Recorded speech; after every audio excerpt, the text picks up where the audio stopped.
Hello friends, welcome back to OK Java. In this video we'll talk about Git lifecycle. So let's have a look what are we going to cover in this video.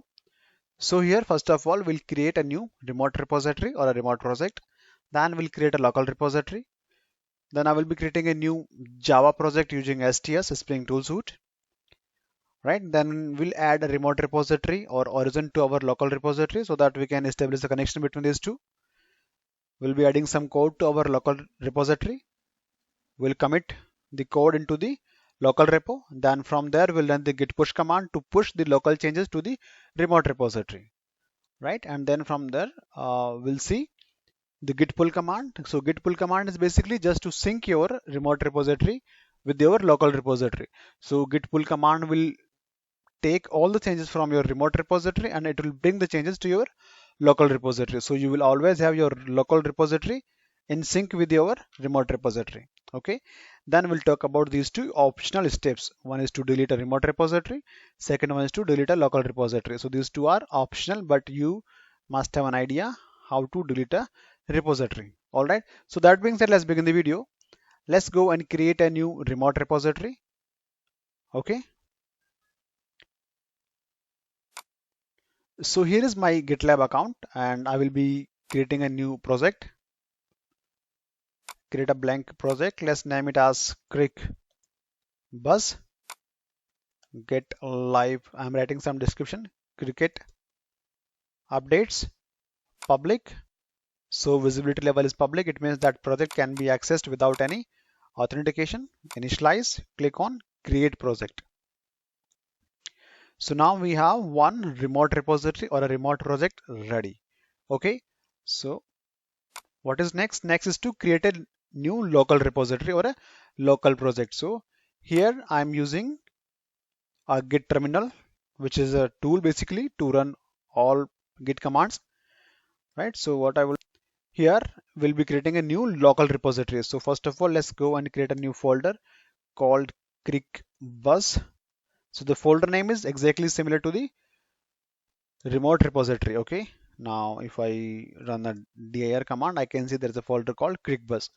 Let's go to the folder because as of now this is just a regular folder, but now we need to convert this particular folder to a repository, right? So the command to convert your regular folder into a repository is git init, git initialize. Okay, done. Now I can run all my git commands to this particular folder now, but before that let's have a look what happens when you run git init command. So I'll go to this particular path here, git projects Crick Buzz. So now you don't see anything, it's just a blank folder, but let's go and click on hidden items, view large icon. So what do you see? You see a hidden folder called .git. So this particular folder has got all the files required to track your changes. Okay, so if I open this one, you will see hooks, info, objects, reference, and the other things. So you don't have to do anything with these files. These files are for your Git. Because your git terminal, when you initialize git init command, it creates this particular folder, and this folder has all the supporting files to keep the track of all your. Now the next is to create a Java project using IDE. Let me open STS. Let's create a new Spring Boot project, and this time I will be calling it as Crick Buzz. This is my project name, Java 8 Spring Web and Thymeleaf for the demo purpose. Finish. All right, so we have our project ready. Let's run this particular project. Run as a Spring Boot app because it's a Spring Boot based web project. By default it runs on Tomcat. So what do you see here? Tomcat is start on port number 8080. Started Crick Buzz application. Okay, so your project is good. It's up and running. So we are done with the task 3 as well. Next is to add remote branch to your local repository. So basically this step is to establish a connection between your local repository and remote repository. Okay, so we'll go to our remote repo. Let's go and copy the clone with HTTPS this URL. right? Let me just do CLS. Now the command is git remote. We are adding a repository, right? So basically git remote add, we are adding origin and we'll paste the path that we copied. Good. Now let's just make sure git remote show origin. So here we are good. All right. Now let's run the git pull command. What this command will do, it will just pull everything from your remote repository to your local repository. Looks good, right? Now let's see what is the difference. If I go to project ClickBus, what do I see? Our readme file. It was not there earlier, right? So, okay, this readme.md file was not there earlier in our ClickBus, but it was here. It was there in our remote repository. But we executed the git command, git pull, right? Because it is always good, or you always make sure that first of all, before you go and do anything, or you make any code change into your local repository, just make sure that your local repository is in sync with your remote repository. Okay, so what is next task? Next is to add code to local repository. Okay, so here is our local repository. I'll go to my workspace. So what I ClickBus, so I will copy the code, src folder, git ignore, maven and pom.xml file. .maven .setting are the, or .class are specific to your workspace. We do not commit these files. Okay, so I'll just copy the code files. Let's go to the local repo and paste it here. Let's go to our terminal. Now if I run git status, what do you see? It says that you have got untracked files in your local repository. So we are done with step 5 as well. We have added some code to local repo. Now let's commit the code. So what does it mean? So you have untracked files. Now to move your untracked files, what it says, run this particular, use git add and then file name to include in what will be committed. So basically untracked means you have never committed these files into your repositories. These all are new files.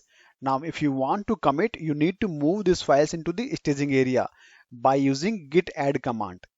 Git add then file name, or if you want you can use git add star, because we want to add all our files to the staging area. So staging area, it means once you move your files from untracked to the staging area, it means your files are ready to commit. Let me run this one first and then I will show you the difference. Git status. So everything is green. Now because you have moved from red to green, it means you have moved all your files from untracked to staging area. Now if you want to revert back, if you want to restore any of your file, you can run this particular command to move your file from the staging area, to move out from the staging area. But as of now we want to commit all our files, right? So what's the command to commit? Git commit is the command to commit your code from your staging area to the local repository. So git commit is the command. -m, it means I am writing a commit message. For now I will simply write initial commit. Now if I run git status, what it says, nothing to commit, everything is good. Happy? Okay, so here we are done commit code. Step 6 as well. Next is to git push command. So like whenever we work, right, so we don't keep all our code into the local repository.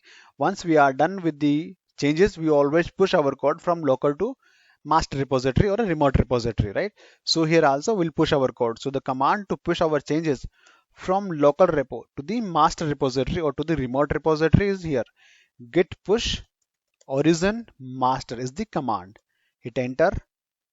Now this guy is asking me to enter my GitLab account ID and password. Okay, Java dash git is my user ID. I'm typing my password now. Okay, so this is good, right? So here we have successfully pushed our code from local to master. Now if I run git status, what do you see? Nothing to commit, everything is good. Okay, so let's go and verify. Now if I refresh here,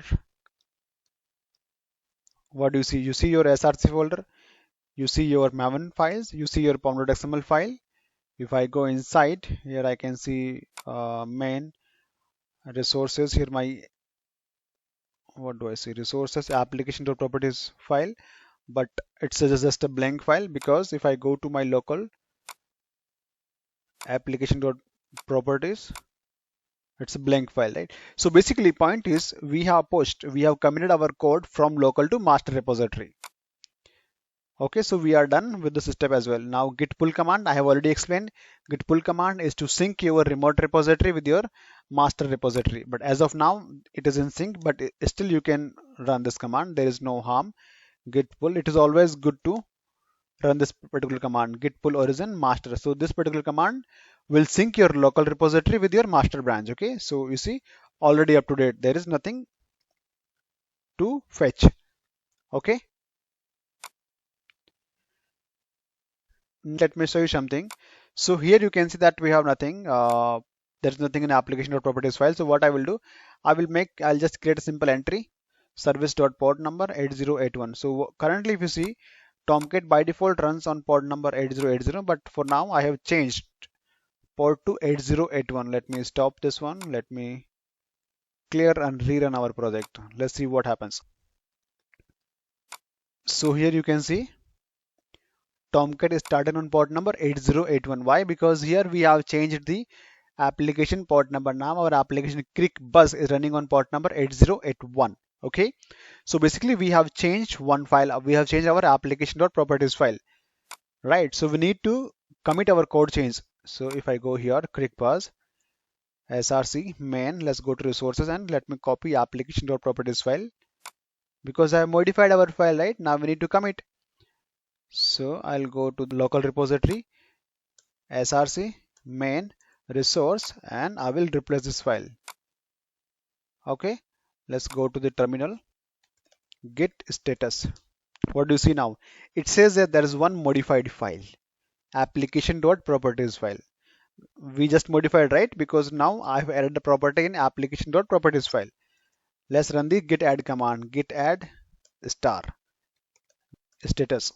So what do you see? It says that changes to be committed. So when you run git add command, it moves your file to the staging area. Staging area means your file is ready to commit. What is the command to commit? Git commit am dash message. So this time I will write here commit message changed server port. But before I run this command, let me show you something. So if you guys remember earlier when we did the commit, I added a commit message called initial commit. That is what where you see, right? So you will always see your commit message here with the changed files or with the directories. Now this time the commit message is changed server port. Let me write. We need to push our code from local to remote. So git push origin master. I have to enter my ID and password. Okay, looks good. Now if I run git status, this is okay. Let's refresh. So now here you see the new commit message change server port. If I go to main resources and application.properties file, here you can see our new entry server.port equals to 8081. Clear? So this is how you can commit your code change from your local to remote. So this is my readme file. Let's go and modify this file here. I am just writing some message here. So basically learning git life cycle, happy coding team, okay Java, cheers. So I simply added something here. Okay, now let me commit. So here I have modified our readme file, right? Now if I go to my local, right? ClickBus, and if I open my README file, you see I don't have the changes, correct? Let me close. Now to bring the changes, to pull the changes from your remote repo to your local repository, I have told you that there is a command called git pull. Git pull command will sync your local repository with your master repository or with your remote repository. So git pull origin master. You see that we have got one changed file in readme.md. Okay, now if I run git status, it's all good. Let's go and verify. Let's go to the local. Now if I open this one, edit, what do you see?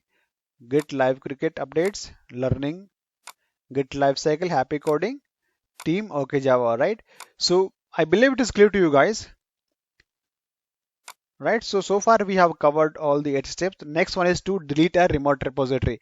Now it is an optional steps. It is not mandatory. It is an optional step. You don't go and delete your project. But if in case if you have to delete, you can simply go here. Let's go to the settings of your project and then click on general. Just go to the bottom, click on advanced, and then let's go to the, in the end you will see a button called delete project. Click on that. Here this guy is asking for your confirmation, delete project. Are you absolutely sure? Are you sure that you want to delete your project? Yes, then enter the project name. Click on yes, delete project. You see a message here that ClickBus is in the process of being deleted. Now if I go simply refresh, it's not here, it's gone, deleted. Happy. The next one is to delete a local repo. So if I go here, ClickBus, so I can, because it's Windows system, right? I can simply select the folder, my local repo, and I can click on the delete button. But in case if you want to run a command, let's go to cd minus, and then what you can do is you can run a command here, rmdir/asmiss. I want to delete the folder with all its subdirectories /s, and then folder name is ClickBus. It says, are you sure? Click yes, hit enter. Now let's go and verify. So if I go git projects, I don't have my local repositories gone. Okay. All right, guys. So thank you for watching and please do subscribe my channel.